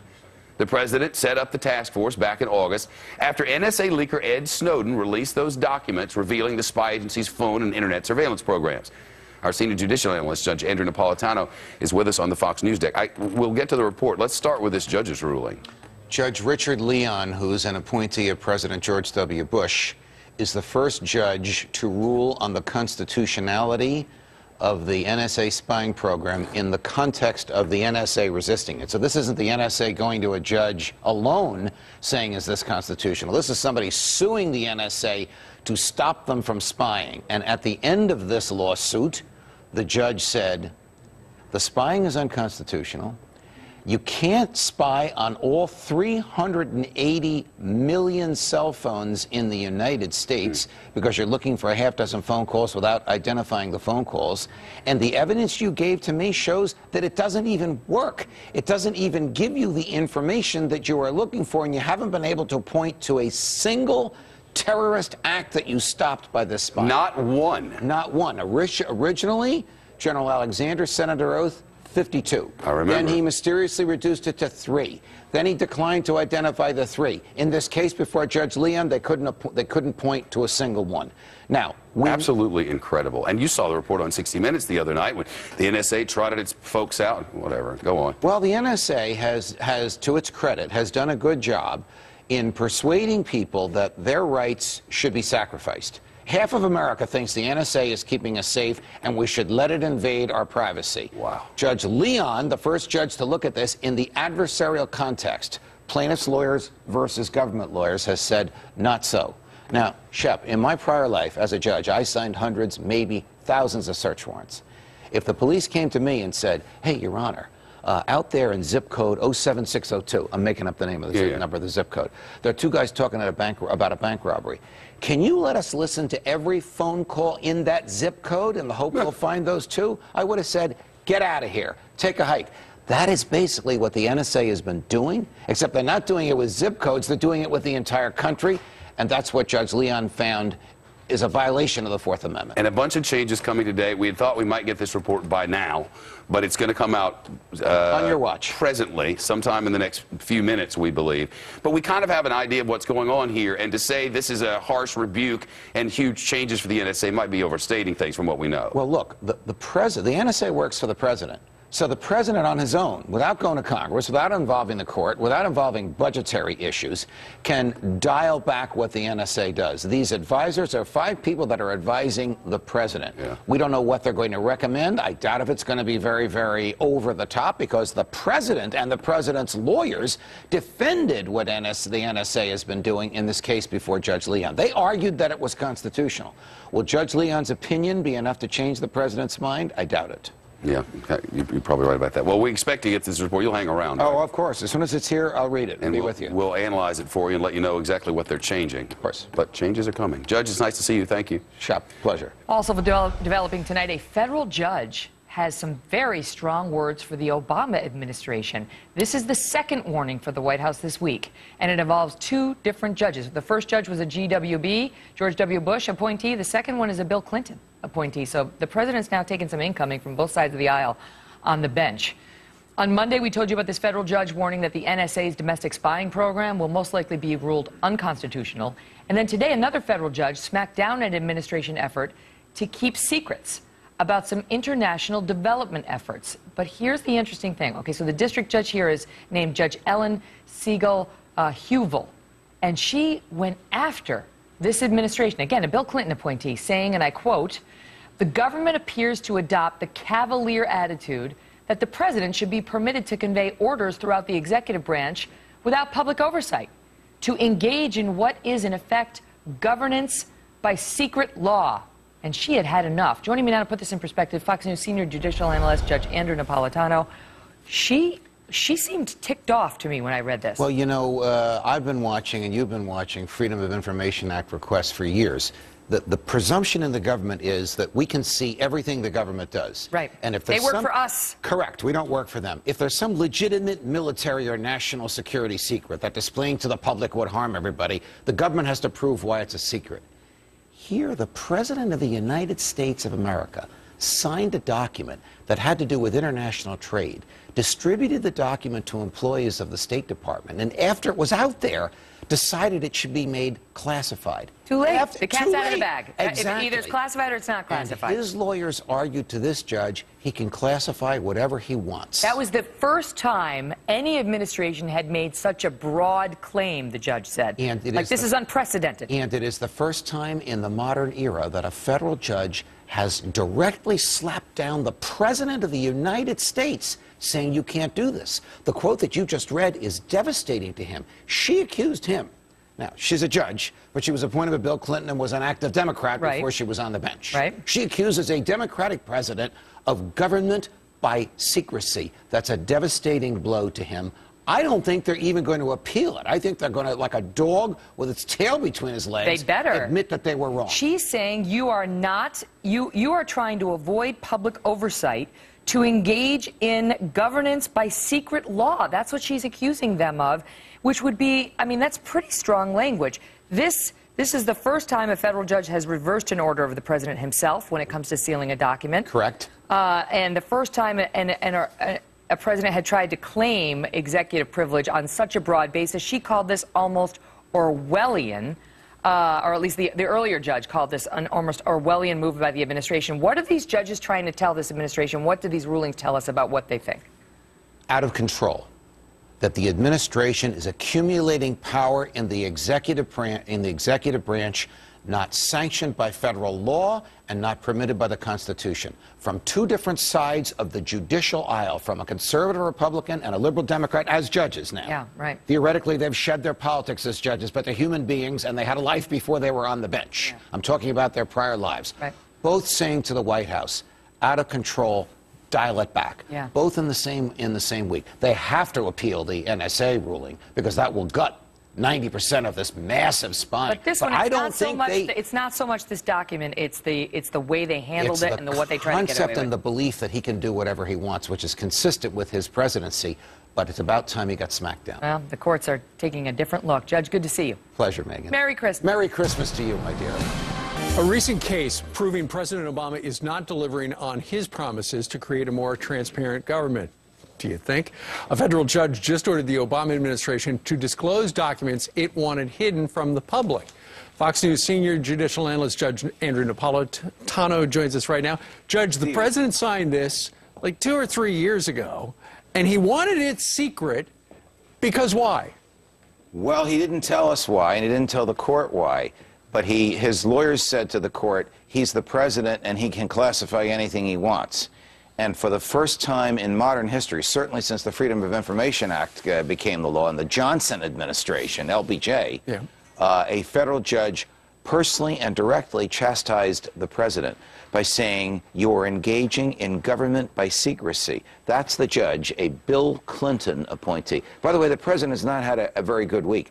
This judge accused him of government by secrecy. A George W. Bush appointee earlier this week said the NSA program is almost Orwellian. So the president's been slapped down twice by these federal judges in D.C. But this was a document having to do with trade with foreign countries. This was not military secrets. It was not national security. It was not diplomatic. It's a little boring. And they had already distributed it to employees of the State Department. And somebody in the State Department said, maybe we better not keep this, release this to the public. And the president signed an order declaring it secret. So this federal judge basically clarified a very interesting area of the law. Question, can the president of the United States take any document in the government and keep it away from everybody? Answer, as of yesterday, no, he cannot. Well, that's good because, you know, we need to know what our government is doing. We've heard of executive privilege before, but this looks like executive communication privilege. Precisely. Now, you can keep secret things that the advisors whisper into the president's ears. Yeah. But once the president makes a decision, signs it, and it does not involve military secrets, national security, or diplomatic issues, it's public property, and nobody can keep it from the public. This was an otherwise harmless and innocuous document that was sought at a routine Freedom of Information Act request that ended up the president getting chastised for running a secret government. Here's what the judge said. Here's a quotation. The government appears to adopt the cavalier attitude that the president should be permitted to convey orders throughout the executive branch without public oversight, to engage in what is, in effect, governance by secret law. I misquoted her. Your Honor, forgive me. She didn't say secret government. She said secret law. Secret law. You know, what's interesting here is the president got a lot of support going in when he was still a senator running for president because he was talking about transparency. People thought that that was going to happen. It never did. This is yet another example of him as president doing the very opposite of what he said he would do as a candidate, and he will again slip in the polls because of this. He's already lost the millennials and many of the Democrats. Who else is he going to lose? Yeah, no kidding. All right, Stevie, Merry Christmas to you. Right back at and you, to your too. family. Thank you. Going to have a week or two off. Good for you. Bit of time, yeah. All right, let's get back on the other side of the new year.